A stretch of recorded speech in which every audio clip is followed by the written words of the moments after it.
Kris had to face a lot of intrigues, be it in a professional or personal life. Intriga. Ay my God, hindi ko na maalala. Alam mo naman ako, araw-araw may bagong intriga. Oo nga eh. Ito na lang, mag-quiet ako, dun sila nasa-shock. Parang, best behaving. So what's the worst intriga?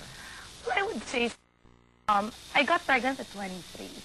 And I wasn't married. Siyempre, napakalaking scandal na nung time na yon. Beyond that, when you've been through that, parang everything else, kakayanin mo na. And I would have to say also, it's because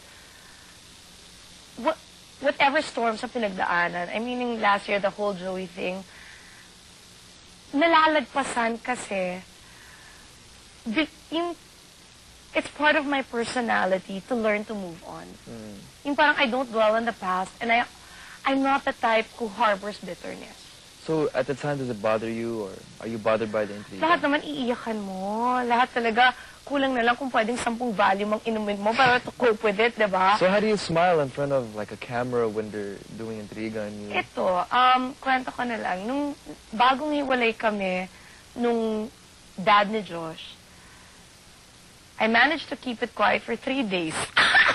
Parang big deal, no? 3 days. Pero nakapag-live ako. Kasi naghiwalay kami on a Wednesday. Yung Thursday, nag-live ako at nag-taping ako nung time na yon. Nung gano'n, na parang dumating ka sa studio, magaang mata mo, alam na nung staff it. Something must have happened, but they respect your privacy. But sa akin talaga, pag naka-on na yung camera, nakakalimutan everything else. So, okay lang, but yun, yung naaalala ko yun, na parang, and there would be times also na, when you go through a difficult relationship, there would be times na, right before mounting the set, umiiyak ako sa dressing room. Wow. But once naka-on na yung lights, it's hindi naman part of the life of those people watching you to deal with your problems. So, natututunan ko na paano to hide it, or at least to set it aside for a while. So from all the setting aside and hiding it, but sometimes don't you feel like just running away from the limelight and the intriga? You just want to be alone. I can't, JR, kasi I'm financially responsible for Josh. Yeah, and I have to continue working because he has special needs. He has ADHD. It's attention deficit hyperactivity disorder that needs not only special education but also a lot of occupational therapy, speech therapy.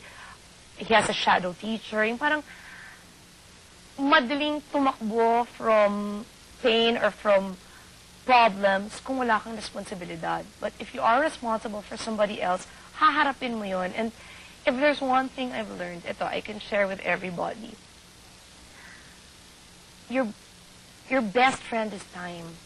Kasi when enough time passes, totoo yun, nababawasan how much it hurts.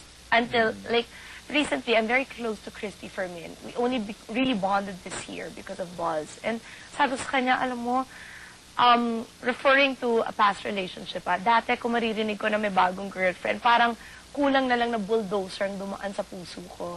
Ngayon, kasi she's telling me na nakita niya and gano'n, and parang happy na. Sabi ko, parang Webster's Dictionary na lang ang pumatong sa puso ko. So parang wala na, yung parang okay na. Yung life really moves on. I mean, you went through a mild version of an intriga, but you also know na after a few months, matatawanan mo na kasi you know you survived it. If you didn't have your responsibility, like Josh, would you ever think about quitting showbiz? Sometimes. Pag, not now, but last year, yes. I really thought of it. But not for reasons na reasons na parang iisipin mo kasi minsan na the trade-offs. Like, like with you. Kasi your persona is dapat pagpantasyan ka ng girls na you're available and all. Sa akin, parang because everybody has seen me grow up, they all feel na may karapatan sila to choose who I end up with, diba? So, yun, yung parang feeling ko minsan na parang, sana naman I'll also have that right to choose for me. But then I realized also, it comes from affection.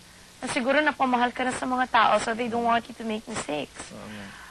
But quitting showbiz, kunyari let's say, 2 years down the road, I meet the man na, ito na yung gusto kong pakasalan, ito. And he says na, Kris, I'm not comfortable with you being famous. I couldn't do it if we were living here.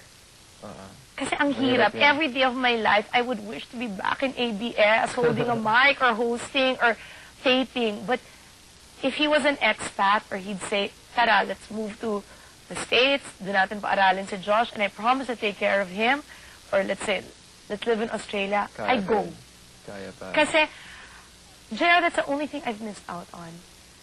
I haven't really had a successful home life. I mean, yung parang, I always say that no amount of success sa career mo can compensate for the fact na nagiging failure in relationships. And maybe they failed because selfish ako, because I still wanted to be famous. So maybe if the right man comes for the right reasons, kaya kong iwanan to. Well, going back to the intriga, what does your mom react to? You know, ngayon hindi na. Immune na mommy ko.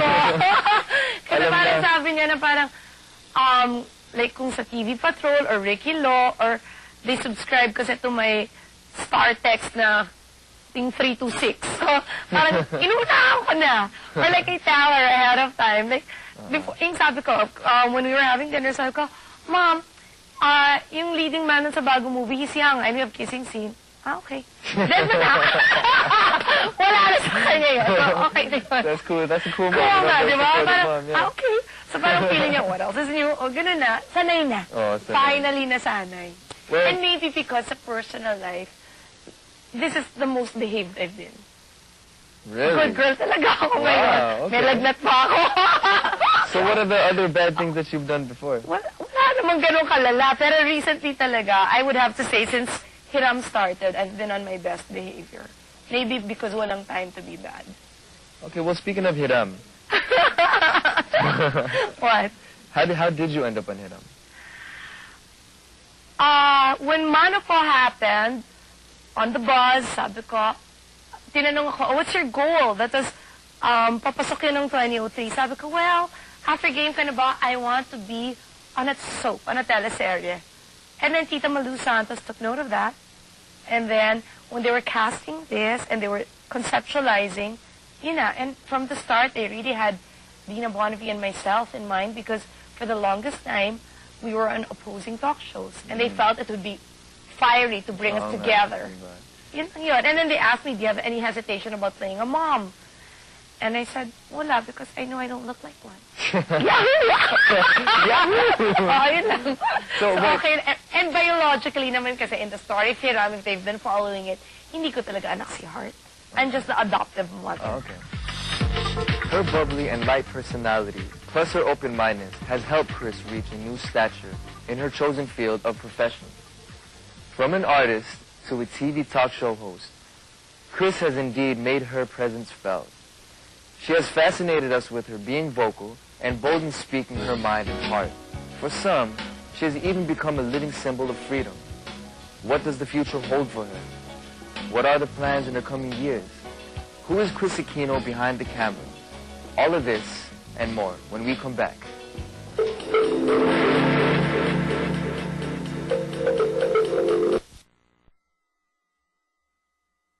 Because of You, nagsama-sama sa kanilang premiere night. Naging matagumpay ang kanilang pelikula dahil talaga namang pinaghirapan ang bawat eksena. Tuwang-tuwa ang buong cast ng Because of You sa magandang turnout ng kanilang nakaka-inlove na pelikula. Maraming salamat, lalo-lalo na dito mo. Maraming salamat. Kasabay. I love to cook. Okay. And I'm a pretty good cook. Masarap ako magluto talaga kasi yun ang alternate career ko. How do you spend time with your son, Josh? Ay, nako. Tinransfer na yung bed from the guest room to my room. So may 2 king-size beds ngayon in my room para at least whatever time I get home, mahahalikan ko siya. To say na. And he's the only one na tumitiklop ako. Kasi pag sinabi na ni Josh na ganito, okay.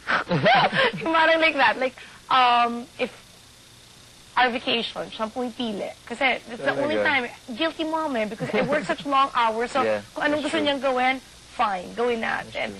How do you spend time with your family? With my mom, I make the effort. Kung hindi man ako makapunta on a Sunday, once within the week, because her house is so near ABS, I really try to visit. Most of the time, though, they call. Thank God may cell phone, di ba? But I try na once a week she sees me. Kasi I know, even if she says, stop saying you're my favorite, kasi nagagalit ang mga kapatid mo, I know I really am.